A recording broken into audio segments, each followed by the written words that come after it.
welcome to what we put together for you. Today, we're cozying up with the story of someone truly remarkable. A figure who wasn't content to stay in one lane.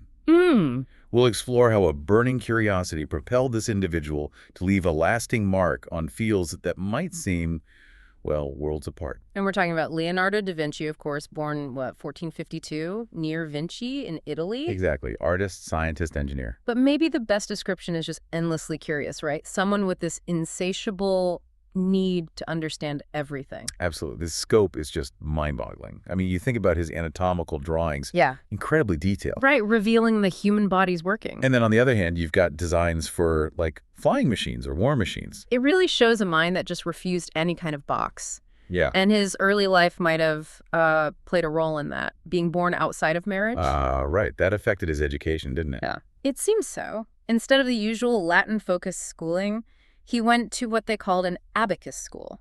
So, practical mathematics, really useful for merchants. Practical skills. Yeah, and interestingly, he apparently struggled with Latin his whole life.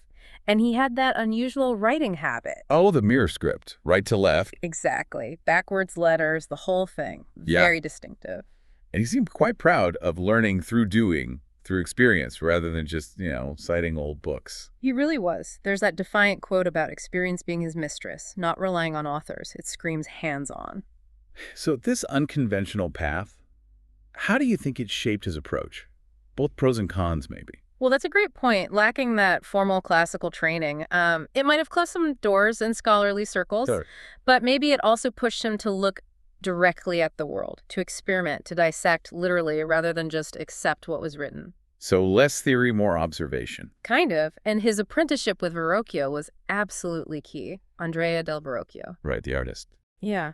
And even in early works he collaborated on, you see flashes, like in Tobias and the angel, the fish he painted.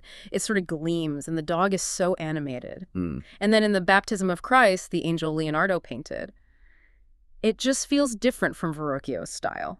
More dynamic, softer. That's fumato technique. Exactly. That subtle blending, like smoke or haze. It gives it that three-dimensional feel. Very different from the sharper lines Verrocchio used. Amazing how quickly he developed his own style. So he sets up his own workshop. But it wasn't instant success? No, apparently commissions were slow to come by at first. And he did get this reputation even early on for, well, not always finishing things. The unfinished project's legend. It started early. And then Gian Giacomo Caproti joins his workshop, Salai. Salai, right. And there's the whole discussion about their relationship. Widely believed to have been romantic, yes. Yeah. A long association. And then comes that move to Milan, the mission to Ludovico Sforza. Yes, a diplomatic mission, but the way he presented himself is fascinating. The famous letter. It's mostly about engineering, isn't it? Almost entirely. He talks about designing bridges, cannons, armored vehicles, things Sforza would find militarily useful. And painting is just mentioned like, oh yeah, I can paint too. Almost as an afterthought. It shows incredible savvy, really. He knew his audience. For a duke like Sforza, military engineering was gold. Practical power. Exactly. Art was valued, sure, but maybe seen as less essential. So he positioned himself as an indispensable engineer first. Clever move. And Milan becomes this place where his science and art really start to weave together, doesn't it? Absolutely. It wasn't like he stopped being an artist to be an engineer. His curiosity just flowed between them, dissecting bodies, designing machines. Yeah. It all fed back into his understanding of the world and ultimately his art. Okay, so let's really get into that, the science feeding the art, and maybe the other way around too. This seems central to understanding him. It really is. His anatomical studies were just, wow. He dissected around 30 human corpses. Think about that, in that era. Highly controversial, I imagine. Definitely. But that direct knowledge gave his art this incredible realism. You mentioned the Mona Lisa's smile. Yeah, it's so subtle, so alive. And that comes from understanding the tiny muscles around the mouth and eyes. He wasn't just guessing, he knew how they worked. Alberti, another Renaissance thinker, advised artists to visualize the body from the inside out. And Leonardo took that literally. So it wasn't just about surface appearance, but the underlying structure. Precisely. It allowed him to capture not just likeness, but expression, emotion, that sense of inner life. It's what makes his portraits feel so present. And he made actual scientific discoveries doing this, right? It wasn't just for art. Oh, absolutely. His drawings of the skull, for instance, he was the first to accurately depict the frontal sinus. Nobody knew it was there before him. Wow. And his work on the heart was revolutionary. He correctly identified it as a muscle, which wasn't the prevailing view. Really? What did they think it was? Views varied, but understanding it as a complex four-chambered muscle was a huge step. He even observed the hardening of arteries' atherosclerosis and speculated it was related to age. Incredible foresight. And he figured out how blood swirls in the aorta to help close the aortic valve. Just phenomenal observation. It's just staggering how this deep scientific knowledge shows up visually. You mentioned the Mona Lisa, but even earlier, like Verrocchio's David statue, he would have studied. During the apprenticeship. You can almost feel the anatomy under the surface, the veins, the muscles. Exactly. Yeah. And then fast forward to the Last Supper, the raw emotion in the apostles' faces and gestures. That comes from understanding how feeling translates into physical expression. Physiology and psychology, informed by anatomy. It really drives home that for him, these fields weren't separate. Art, science, they were just different ways of asking questions about the world. Perfectly put, they were interconnected tools for exploration, which naturally leads us into his engineering work. Right, because his mind didn't stop at understanding the body or capturing light. He wanted to build things, solve practical problems. Yeah, going back to that letter to Sforza, he wasn't just bluffing. He got involved in actual projects. Like architectural work? Yes, he consulted on big projects like the competition for the Central Dome, the Tiburio of Milan Cathedral. Did they use his design? No, ultimately they went with a different plan, but his proposals showed his deep thinking about structure, proportion, symmetry, all those classical ideals. Which reminds me of the Vitruvian Man. Ah, yes. Probably his most famous drawing, isn't it? That man in the circle and the square. Iconic. What's the core idea there? He was illustrating principles laid out by Vitruvius, an ancient Roman architect. Vitruvius described the ideal human proportions. Like the foot being 1/6 of the height, things like that. Exactly those kinds of ratios. And Vitruvius claimed that a perfectly proportioned human could fit within both a circle, centered on the navel, and a square. Leonardo's drawing is this beautiful, precise visualization of that geometric harmony in the human form. Art meets math meets anatomy. A perfect little summary of his whole approach, in a way. It really is. Now, besides buildings, he had this real fascination with water, didn't he? Oh, intensely. Both its power and its potential. You see the power in those incredible deluge drawings. Terrifyingly beautiful, some of them. Chaos and destruction rendered so dynamically. Absolutely. But he also thought about controlling it, harnessing it. He had these ambitious plans to divert the Arno River. Why divert the Arno? It was partly strategic. Florence was often in conflict with Pisa downstream. Diverting the river could potentially cripple Pisa and give Florence better access to the sea.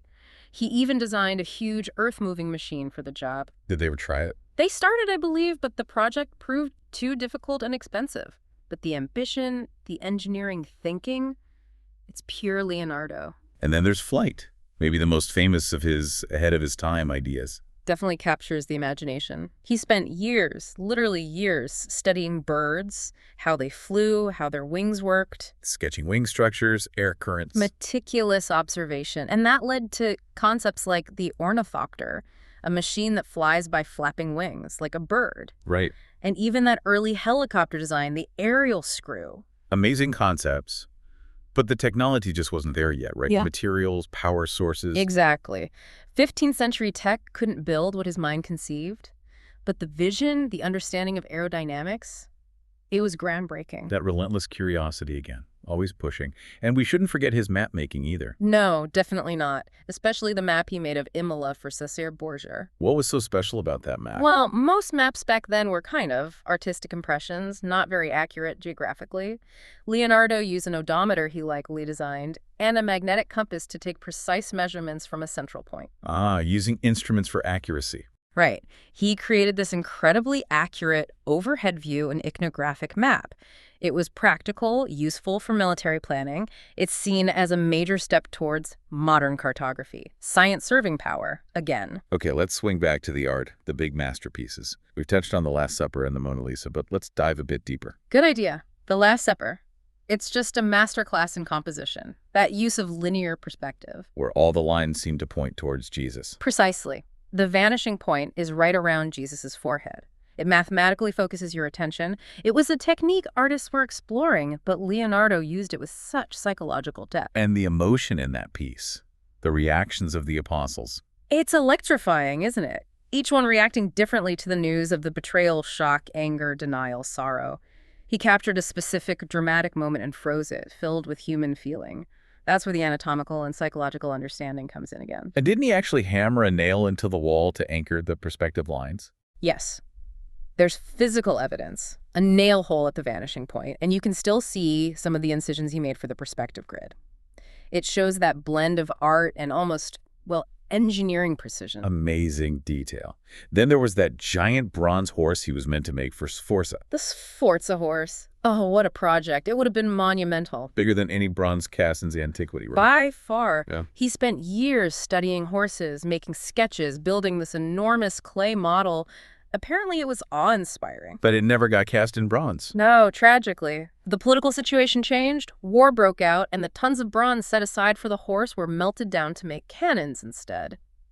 The clay model itself was later reportedly used for target practice by invading soldiers. A huge loss. Such a shame. Okay, and then the Mona Lisa. Probably the most famous painting in the world. Feels like everything converges here. It really does. All those threads, the sfumato, perfected to create those incredibly soft transitions. No harsh lines. None. Which makes her feel so lifelike. Then there's his understanding of light and optics, how light falls on curved surfaces, creating subtle shadows that model her face and hands. And the eyes, the way they seem to follow you.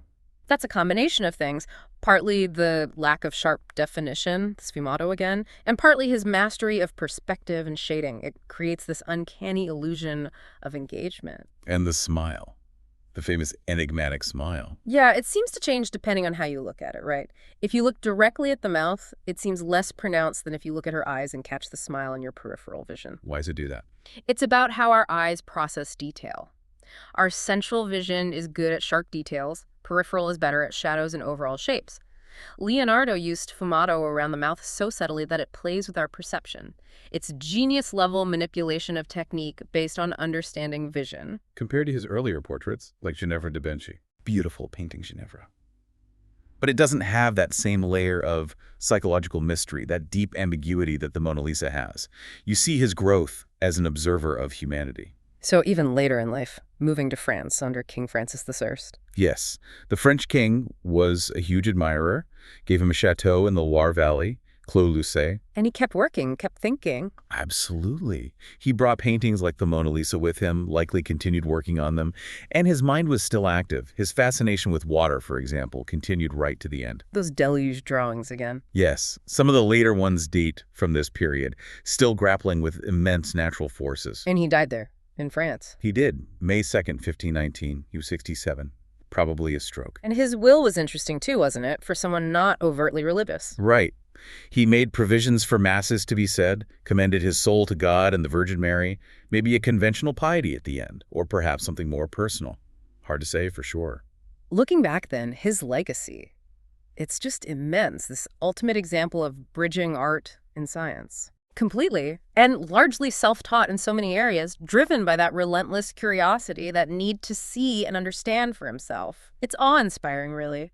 So, wrapping this up, reflecting on Leonardo, it really hammers home this idea that his genius wasn't just about talent in one area, but this extraordinary ability to collect things, to see the patterns across art, science, nature, all fueled by that incredible curiosity.